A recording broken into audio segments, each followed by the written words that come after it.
आज की हमारी कहानी है ऐसे दो लोगों के बारे में जिन्हें बीच रेगिस्तान में गोल्ड मिलता है। जब वो इतना सोना देखते हैं तो पहले तो उन्हें अपनी आंखों पर यकीन नहीं होता, लेकिन बाद में उन्हें पता चलता है कि वो गोल्ड कोई छोटा टुकड़ा नहीं बल्कि बहुत बड़ी चट्टान का टुकड़ा था जो जमीन के अंदर धंसा हुआ था। इस गोल्ड के पत्थर को बिना मशीनों की मदद से निकाल पाना नामुमकिन था, इसीलिए वो आपस में तय करते हैं कि उनमें से कोई एक वहीं रुककर गोल्ड की रखवाली करेगा और एक वापस जाकर खुदाई की मशीन लेकर आएगा। पर दिक्कत ये थी कि वो रेगिस्तान पूरा बंजर था और उनके पास सिर्फ 5 दिनों तक जिंदा रहने के लिए खाना और पानी था।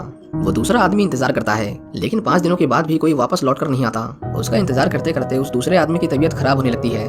उसे उस रेगिस्तान में वहाँ के तूफान से लेकर वहाँ के जंगली कुत्तों तक का सामना करना पड़ता है।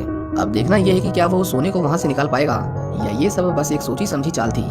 आज हम देखेंगे कि कैसे लालच इंसान का सबसे बड़ा दुश्मन बन जाता है। इस आदमी की पूरी कहानी जानने के लिए देखते रहिए आज की हमारी मूवी जिसका नाम है गोल्ड। इस मूवी की स्टार्टिंग में हम वहाजिल नाम के एक ट्रैवलर को देखते हैं जो काम की तलाश में कहीं जा रहा था। ये वो समय था जब पूरी दुनिया में भुखमरी थी और लोगों को खाने के लिए 2 वक्त का खाना भी नहीं मिलता था। उसकी ट्रेन बीच रेगिस्तान में आकर रुकती है। वो जगह एक स्टेशन थी, लेकिन वहाँ सिर्फ एक आदमी रहता था और 100 किलोमीटर तक के एरिया में दूर दूर तक कोई आदमी नहीं था। वहाजिल वहाँ कीथ नाम के एक आदमी की तलाश कर रहा था जो उसे उसकी मंजिल तक छोड़ने के लिए आने वाला था, पर वहाँ उसे उस नाम का कोई आदमी दिखाई नहीं देता। वहाजिल थोड़ी देर इंतजार करता है और कुछ देर बाद वो आदमी अपने आप ही वहाँ पर आ जाता है। वो देखता है कि वर्जिल पानी से अपने मुंह को साफ कर रहा था। वो उसे ऐसा करने से मना करता है क्योंकि वहाँ पानी किसी भी और चीज से ज्यादा कीमती था। इसके बाद वो दोनों अपने सफर पर निकल जाते हैं। कंपाउंड तक पहुँचने में उन्हें कई दिन लगने वाले थे। कीथ रास्ते में अपना किराया बढ़ा देता है क्योंकि उसे पता था कि वहाजिल इतनी दूर आने के बाद वापस नहीं जाएगा। हम देखते हैं कि वो सुनसान रेगिस्तान से होते हुए अपनी मंजिल की ओर जा रहे थे। जाते वक्त रास्ते में उनकी कार पंचर हो जाती है और वहाजिल अकेले उस कार के टायर को बदलने लगता है। वो देखते हैं कि एक जंगली कुत्ता किसी दूसरे कुत्ते को नोच नोच कर खा रहा था। कीथ उसे तड़पता हुआ देख नहीं पाता और एक पत्थर से उसके सिर पर मारकर उसे मार देता है। कार ठीक होने के बाद वो फिर से आगे बढ़ने लगते हैं। वहाजिल को रेगिस्तान में बहुत गर्मी लग रही थी, इसीलिए वो एसी को ऑन करता है, पर कीथ उसे तुरंत ही बंद कर देता है। वो कहता है कि इससे उसकी कार का इंजन खराब हो जाएगा। रात होने के बाद उन्हें रास्ता दिखाई नहीं दे रहा था और रेगिस्तान में वो भटक सकते थे, इसीलिए सुबह होने तक वो वहीं पर रुककर आराम करने लगते हैं। कीथ वहाजिल से पूछता है कि वो कहाँ से आया है और वो कंपाउंड में क्यों जाना चाहता है, और यहाँ पर हमें पता चलता है कि वहाजिल वेस्ट से आया था जहाँ पर हालात बहुत बुरे हैं। उसका कोई परिवार भी नहीं था। वो कंपाउंड में इसलिए जा रहा था क्योंकि वहाँ मजदूरों की जरूरत थी और ये उसके लिए एक बड़ा मौका था खुद को जिंदा रखने का, क्योंकि उसने अपने सारे पैसे वहाँ तक पहुँचने में लगा दिए थे। कीथ उसे कहता है कि मुझे उस जगह के बारे में पता है, वहाँ तुम्हें इतना काम करना पड़ेगा कि तुम शायद मरना ही बेहतर समझोगे। लेकिन वहाजिल को उसकी किसी बातों पर यकीन नहीं था। उसे बस किसी भी तरह उस कंपाउंड तक पहुँचना था। अगले दिन वो दोनों बारी बारी करके कार चलाने लगते हैं, लेकिन इस बार वहाजिल एसी को ऑन कर देता है, जिसकी वजह से कुछ ही मिनटों के बाद उस कार का इंजन गर्म होकर बंद पड़ जाता है। जब कीथ को कार में ठंडक महसूस होती है तो वो समझ जाता है कि उसने एसी को चालू किया था। वो उसके ऊपर बहुत गुस्सा होता है क्योंकि अब उन्हें इंजन के ठंडा होने तक इंतजार करना पड़ेगा।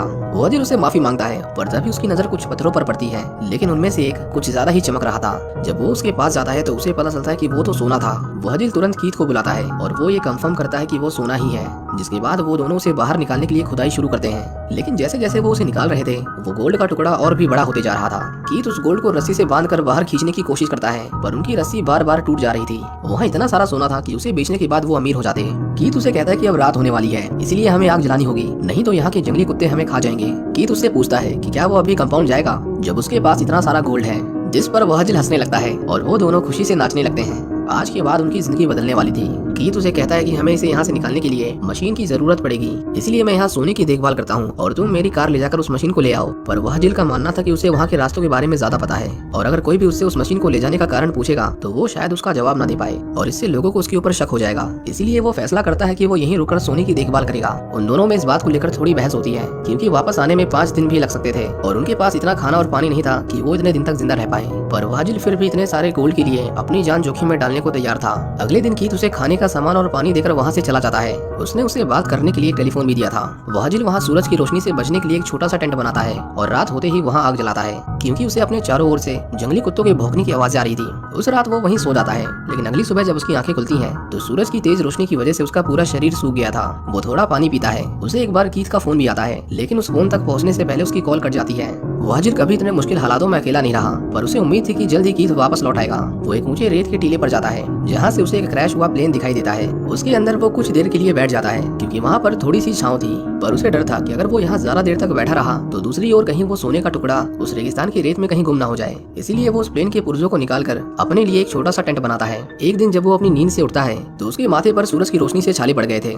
सूरज की रोशनी उसे धीरे धीरे मार रही थी। कुछ देर बाद उसे कीथ का फोन आता है जो उसे बताता है कि उसे वापस आने में कुछ दिन और लगेंगे क्योंकि उसकी कार का इंजन फिर से ओवरहीट करके बंद पड़ गया था। ये सुनकर वहजिल को थोड़ा गुस्सा आता है, लेकिन अब वो इंतजार करने के अलावा और कुछ नहीं कर सकता था।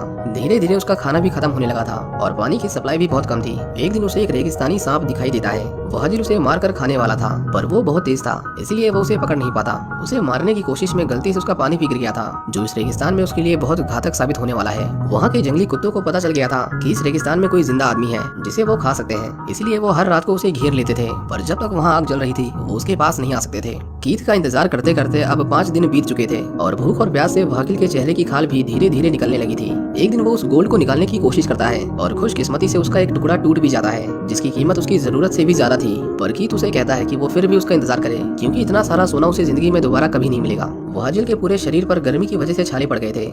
एक दिन वो किसी को अपनी ओर आते हुए देखता है। वो तुरंत ही खुद को छुपाने की कोशिश करता है, पर उसने उसे देख लिया था। वो एक लड़की थी और उसका चेहरा भी रेगिस्तान की वजह से एकदम सफेद पड़ गया था। वो वहजिल से सवाल पूछने लगती है कि वो यहाँ अकेले क्या कर रहा था, क्योंकि उसे पता था कि यहाँ तक अकेले पहुँचना आसान नहीं है। शुरू में तो उसे लगा कि शायद वहजिल को मदद की जरूरत है, इसीलिए वो उसे वहाँ से 5 किलोमीटर आगे जाने को कहती है, जहाँ पर पीने का पानी और रहने के लिए छत थी। लेकिन उसे जल्दी एहसास होता है कि वो उससे कुछ तो छुपा रहा है। वो देखती है कि उसने रहने के लिए तो टेंट बना रखा था, पर उसके पास खाने के लिए कुछ भी नहीं था। वहजिल भूख और प्यास से तड़प रहा था और ऊपर से वो लड़की उससे सवाल पे सवाल पूछे जा रही थी। उसे लगा कि अगर उसे पता चल गया कि उसे यहाँ पर गोल्ड मिला है तो वो उसे यहाँ से जिंदा नहीं जाने देगी, इसलिए वो एक फावड़े से उसके ऊपर हमला करके उसे मार देता है।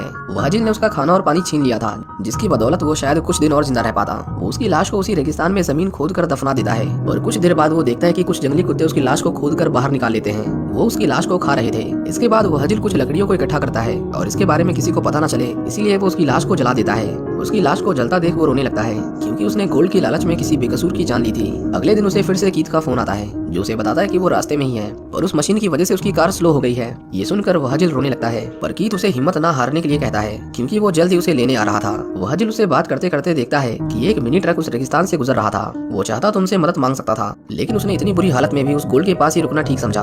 उसकी हालत बहुत खराब हो चुकी थी और अगर इतना भी कम था तो एक दिन रेगिस्तानी तूफान उसे अपनी ओर आता हुआ दिखाई देता है। वहजिल तुरंत ही शेल्टर की ओर जाने लगता है। वो किसी तरह उसके अंदर पहुंच तो गया था, लेकिन उसके पास जो थोड़ा सा पानी बचा हुआ था वो भी उस तूफान में कहीं दूर उड़ जाता है। जब उसे होश आता है तो हम देखते हैं कि वो टेंट टूट गया था और उसका पूरा शरीर रेगिस्तान की रेत में धंसा हुआ था। वहजिल जब खुद को बाहर निकालता है तो उसे पता चलता है कि उसके पेट में एक बड़ी लकड़ी की टहनी घुस गई थी। वो जब अपने चारों ओर देखता है तो उसे कहीं भी गोल्ड दिखाई नहीं देता क्योंकि वो रेत के अंदर कहीं गुम हो गया था। वहजिल घबराकर अपने आसपास की रेत में उसे ढूंढने लगता है और कुछ देर बाद उसे गोल्ड का टुकड़ा मिल गया था। वो एक लोहे के टुकड़े को गर्म करके अपने घाव के ऊपर चिपका देता है, लेकिन बहुत सारे खून का बहाव और कमजोरी उसका शरीर झेल नहीं पाता और वो बेहोश हो जाता है। कुछ देर बाद हम वहाँ एक और लड़की को देखते हैं जिसने उसके ऊपर तीर सांधा हुआ था, पर वो देखती है कि उसकी हालत बहुत बुरी है, इसलिए वो उसे पानी पिलाती है। जब वहजिल को होश आता है तो उसे इल्यूजन्स दिखाई देने लगे थे। उसे बार बार उस लड़की की जलती हुई लाश दिखाई देती है जिसे उसने मारा था। वहजिल को एक बार फिर से फोन आता है। वो इतना घबराया हुआ था कि वो कीथ को बार बार बोल रहा था कि उसे वो लड़की दिखाई देने लगी है। कीथ को नहीं पता था कि वो किसके बारे में बात कर रहा है, पर वो उसे मारने को कहता है क्योंकि उसे नहीं पता था कि वहजिल उसे पहले ही मार चुका है। इस बार वहजिल उसे झूठ बोलता है कि उसे गोल्ड कहीं दिखाई नहीं दे रहा ताकि वो जल्दी आने की कोशिश करे। जब उसका फोन डिस्कनेक्ट होता है तो उसे वो लड़की फिर से दिखाई देती है और इस बार ये उसका कोई वहम नहीं था। वो लड़की उसे कहती है कि तुम्हें शायद पानी और खाने की जरूरत है और उसके पास वो दोनों है। वो उसे वो देने को भी तैयार थी, लेकिन फिर भी वहजिल उसकी मदद लेने से मना कर देता है क्योंकि उसे लगा कि वो भी उसकी गोल्ड के पीछे पड़ी है। इसके बाद वो लड़की वहाँ से जाने लगती है, लेकिन जाते जाते वो अपनी बहन के बारे में पूछती है जो उसी रेगिस्तान में आई थी, जिसका मतलब ये था कि जिसे वहजिल ने मारा था वो उसकी बहन थी। लेकिन उसे पता नहीं था कि ये शायद उसे मिलने वाली आखिरी मदद थी, क्योंकि उसके जाने के बाद उसे कुछ जंगली कुत्ते घेर लेते हैं। वहजिल कीथ को फोन करके उससे मदद मांगता है क्योंकि वो उसकी ओर बढ़ते ही जा रहे थे। उसे पता चलता है कि कुछ ही मिनटों में कीथ उसके पास पहुंचने वाला है, लेकिन शायद इतना उसके लिए काफी नहीं था क्योंकि वो जंगली कुत्ते उसके ऊपर हमला कर देते हैं और उसे नोच नोच कर खाने लगते हैं। देखते ही देखते वो बेचारा अपने इस लालच के दलदल में फंसकर एक दर्दनाक मौत मारा जाता है। इतना दर्द और इंतजार, लेकिन आखिर में उसके हाथ कुछ भी नहीं लगा। पर हमारी कहानी यहीं पर खत्म नहीं होती, क्योंकि कीथ जो इतने दिनों से उसे फोन पर झूठी उम्मीदें दे रहा था वो असल में उसके मरने का ही इंतजार कर रहा था, क्योंकि वो उससे कुछ ही दूरी पर बैठकर एक दूरबीन की मदद से उसके ऊपर कई दिनों से नजर रखे हुए था, क्योंकि वो उस पूरे गोल्ड को अकेले हथियाना चाहता था। जब उसे पता चलता है कि वहजिल मर चुका है तो उसके बाद वो वहाँ पर जाता है और उस गोल्ड को निकालने लगता है, पर तभी हम देखते हैं कि कोई उसके ऊपर एक तीर से हमला करता है जिसकी वजह से उसकी भी मौत हो जाती है। ये वही लड़की थी जिसने वहजिल की मदद की थी और इस तरह उन दोनों में से किसी के भी हाथ वो सोना नहीं लगता। इसी के साथ ये कहानी यही खत्म हो जाती है। उम्मीद करता हूँ कि आपको ये मूवी पसंद